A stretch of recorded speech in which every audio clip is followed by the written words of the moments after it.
আমরা যারা দীর্ঘদিন পশ্চিমবঙ্গে বা দেশের অন্যান্য জায়গায় রাজনৈতিক সাংবাদিকতা করছি, আমরা দেখেছি রাজনীতি মূলত দু ধরনের হয়।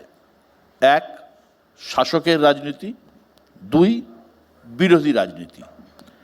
এক পক্ষ ক্ষমতা ধরে রাখার চেষ্টা করে, অন্য পক্ষ ক্ষমতাকে বিপাকে ফেলার চেষ্টা করে। দেশে মমতা বন্দ্যোপাধ্যায় সম্ভবত একমাত্র নেত্রী যিনি একই সঙ্গে শাসক বিরোধী দুটো রাজনীতি করেন। এসআইআর শুধুমাত্র বাংলায় হচ্ছে এমনটা নয়, অন্য বিরোধী রাজ্য হচ্ছে। কিন্তু এসআইআরকে সামনে রেখে তিনি যে লড়াইয়ের ছবিটা তৈরি করলেন, সেটা আর কোনো বিরোধী দল কিন্তু তৈরি করতে পারেনি।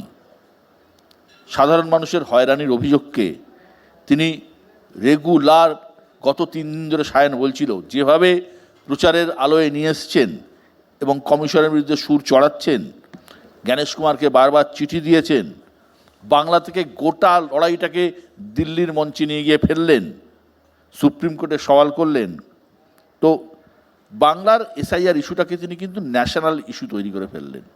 আমি সুমনের কাছে আসবো। সুমন, এটা তো অস্বীকার করার কোনো জায়গা নেই যে একটা অপটিক্স তৈরি হলো এবং একটা রাজনীতি তো ন্যারেটিভের খেলা, এবং এটাও তো একটা জিনিস তৈরি হলো, বিষয় তৈরি হলো যে দেখো তোমরা কংগ্রেস, তোমরা পারলে না, বিহারে পারলে না, মহারাষ্ট্রে পারলে না, আমি চেষ্টা করছি।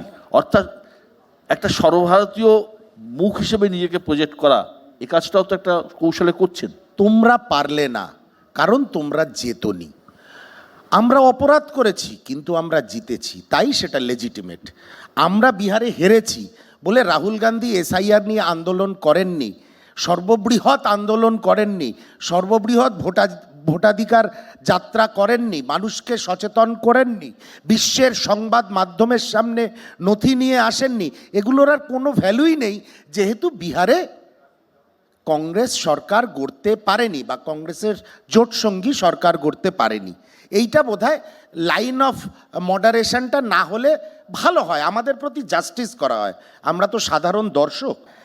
তা সত্ত্বেও আমি বলবো এসআইআর বিরোধী আমরা, এসআইআর প্রক্রিয়ার বিরোধী আমরা। উনি গেছেন, আন্দোলন করেছেন, সব ঠিক আছেন, কিন্তু দিনের শেষে আপনারাই বলছেন এটা অপটিক্সের খেলা। 2 নম্বর, একটু আগে আমায় আর জাস্ট কিছুটা সময় দিন। অধ্যাপক বিশ্বজিৎ দাসের বক্তব্যে আমি মুগ্ধ। উনি গুণগান করতে করতে কি অপরাধ বাংলার মাননীয়া পশ্চিমবঙ্গে করেছেন সব জপের মালার মতন বলে ফেললেন। 3 নম্বর হচ্ছে এখানে বিজেপির প্রতিনিধি প্রণয় রায়, ওনার একটাই টার্গেট, কি করে 6 মাসটাকে পার করে দেওয়া যায়, তাহলেই রাষ্ট্রপতি শাসন জারি হয়ে যাবে, ভারতীয় জনতা পার্টি ব্যাকসিট ড্রাইভিং শুরু করবে। আমি তৃণমূল কংগ্রেসের বিরোধী হতে পারি, আমি অন্যান্য রাজনৈতিক দলের বিরোধী হতে পারি, কারণ আমি একটা দলেরই সপক্ষে, সেটা হচ্ছে জাতীয় কংগ্রেস। আমি বিরোধী হতে পারি, কিন্তু ভারতীয় জনতা পার্টি ব্যাকসিট ড্রাইভিংয়ের সুযোগ পায় এমন কোনো সুযোগ জাতীয় কংগ্রেস অন এয়ার কমিট করছে হতে দেবে না। ঠিক। 3 নম্বর হচ্ছে 4 ফেব্রুয়ারিকে মেনশন করে এখানে তৃণমূলের প্রতিনিধি অরূপ চক্রবর্তী বললেন যে 4 ফেব্রুয়ারির সঙ্গে ফেব্রুয়ারিতে আমাদের ইতিহাসে যেসব স্বর্ণালী ঘটনা ঘটেছে 4 ফেব্রুয়ারি তার অন্তর্ভুক্ত হলো। অরূপ অত্যন্ত ভালো ছেলে, শিক্ষিত ছেলে, মার্জিত ছেলে, কোনো এতে সন্দেহ নেই, কিন্তু এই জব করাটা বোধহয় বা এই ধরনের ঘটনাকে 21শে ফেব্রুয়ারি ভাষা দিবসের সঙ্গে লাস্ট একটা লাইন বাকি আছে অ্যাড করা, এটা বোধহয় রুচিহীনতার পরিচয়। শেষ কথা, মাতঙ্গিনী হাজরার সঙ্গে তন্ময় কম্পেয়ার করলেন মমতা বন্দ্যোপাধ্যায়কে। আমি বাংলার মানুষের কাছে নিউজ 18 বাংলার একজন প্যানেলিস্ট হিসাবে ক্ষমা চাইছি, ওরা ভুল বলে থাকলে ওদের ক্ষমা করে দেবেন, ওরা এখনো শিশু, রাজনৈতিক শিশু, তাই মাতঙ্গিনী হাজরা আর মমতা বন্দ্যোপাধ্যায়কে এক জায়গায় নিয়ে এলেন। তুমি ক পেয়েছো, কারণ তুমি মানটাকিনি বলনি, তাই তুমি ক পেয়েছো। আমি সুদীপ্ত কাছে আসবো। সুদীপ্ত, আপনি বলুন, রাজনীতি তো দাবা খেলার মতো। মমতা বন্দ্যোপাধ্যায় একটা চাল দিয়েছেন, আপনাকে পাল্টা একটা চাল দিতে হবে। তো আপনারা এই পদক্ষেপের মোকাবিলা কিভাবে করবেন?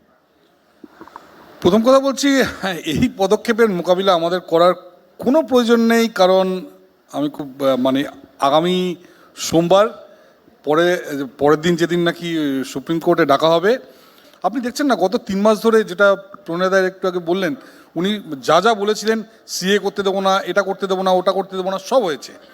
ফলে এটাও হবে, ফলে ওনাকে ওনার ভোটারদের কাছে গিয়ে জবাবদিহি করতে হবে যে আপনি এই প্রস্তাব আমাদের কাছে দিয়েছিলেন। আমি বলছি, এই যে আজকে যে নাটকটা হলো, এটা কিন্তু ওনার কাছে বুমেরাং হয়ে যাবে, ওনাকে তার জন্য প্রস্তুত থাকতে হবে। নাটকটা হলো বুমেরাং হয়ে যাবে এবং যা হবে সব রিজেক্ট হয়ে যাবে।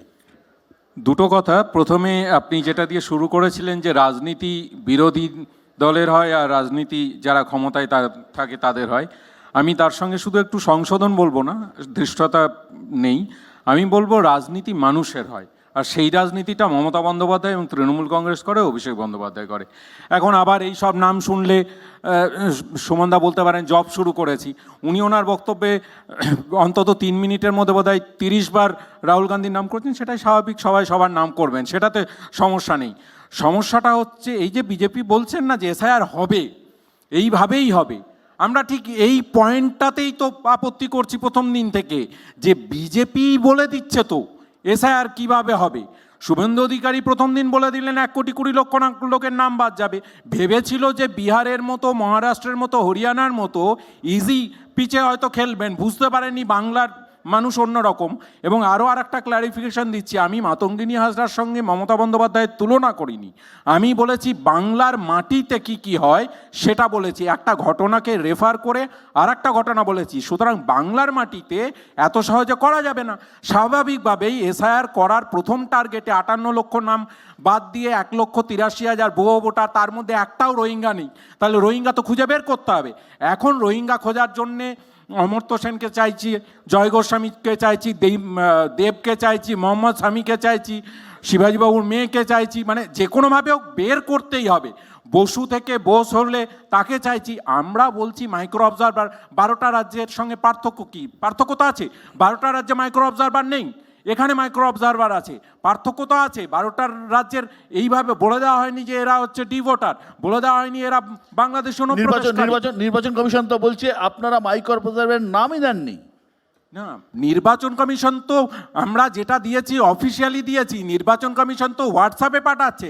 ভারতবর্ষে জাতীয় নির্বাচন কমিশনের এরকম অবস্থা হয়েছে বিজেপিকে খুশি করার জন্যে, যে তারা তাদের যে প্রোটোকল, একটা নিরপেক্ষতা, সেই জায়গা থেকে সরে গিয়ে আইনি জায়গা, যেটা আইনি বৈধতাই নেই, ওনারা নাগরিকত্ব ঠিক করার কে? ভারতের স্বরাষ্ট্রমন্ত্রক নাগরিকত্ব ঠিক করবে, কে অধিকার দিয়েছে? কোন সংবিধানের কোন জায়গাটায় লেখা আছে কেউ যদি বলেন?